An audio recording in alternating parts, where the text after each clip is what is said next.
morning. Me and my lovely wife. Good morning. I want to thank you guys for coming through, having a cup with the Coffies this morning. First and foremost, we want to be thankful for waking up, for all the blessings that we have, and that we're able to come to you guys today with a little pick-me-up early morning. Good morning.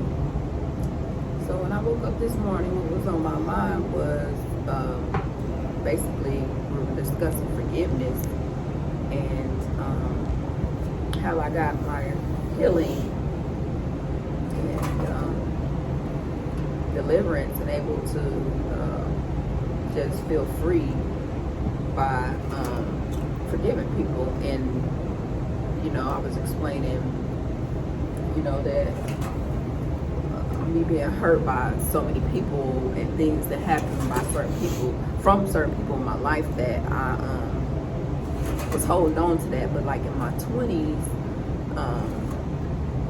I learned that I had to let them be who they are. So I love them for who they are.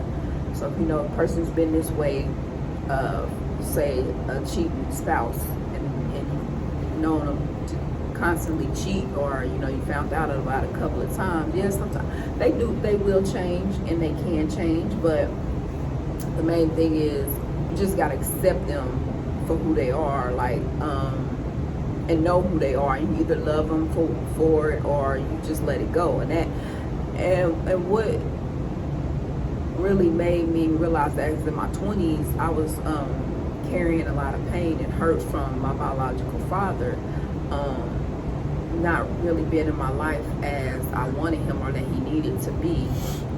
And I was hurt by that when I would go around him and the other family members, just because I don't feel like I was treated the same way. But I had to realize that he was who he was. So he's in his 60s, and if he's always been that way in his life, then I can't be mad or expect him to be something other than what he is.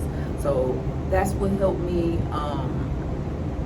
to get over that, because even in my past relationships, like I have no bad feelings towards any of them, because it's like they were who they were, and I accept that. And even with family members now, you may not like everything they do and how they are, but at the end of the day, they are who they are, and they're your family. So you have to love them for them. Love them individually for who they are. Don't have expectations of them when they are who they are. You can't expect them to be this type of way when they're that way. So really, you just give them the love that you give them for that. If you have to love them at a distance, that's fine. But you can't expect them to be who they're not. That's the main thing. Like, I think as kids growing up, and even in the adult stage, we the word you use, and it's a very good word, is expectations. Like, we expect our fathers to be a father.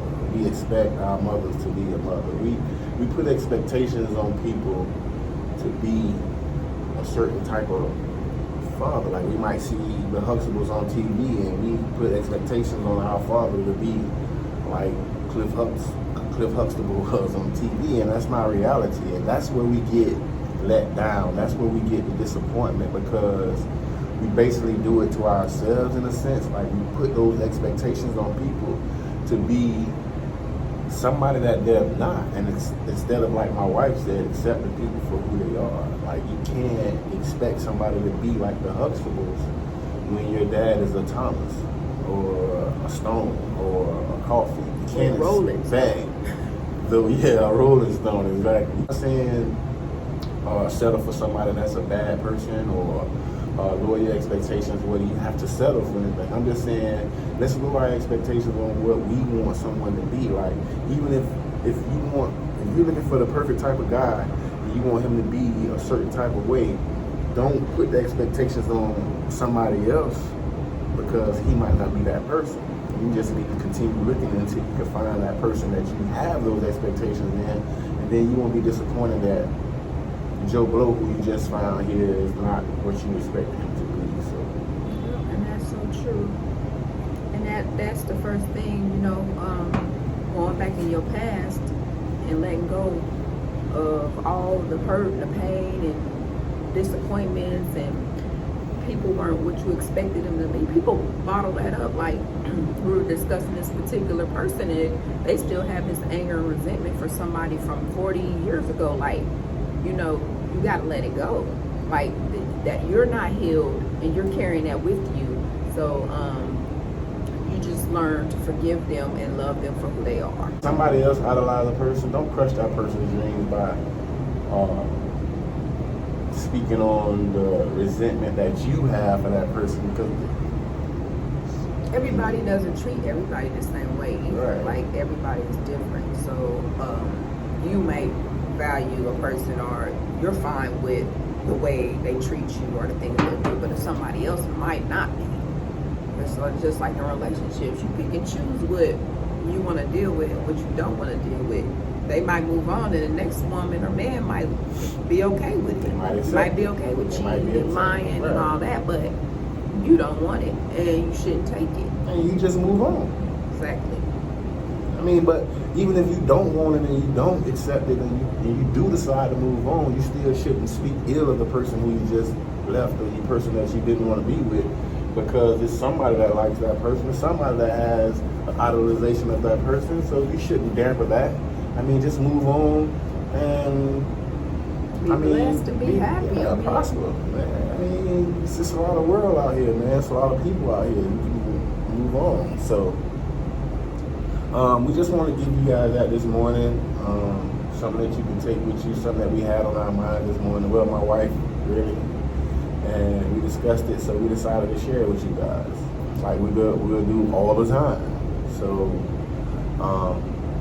thank you for joining us. And I'll just say, stay tuned. Stick around. And thank you for having a cup with the coffee.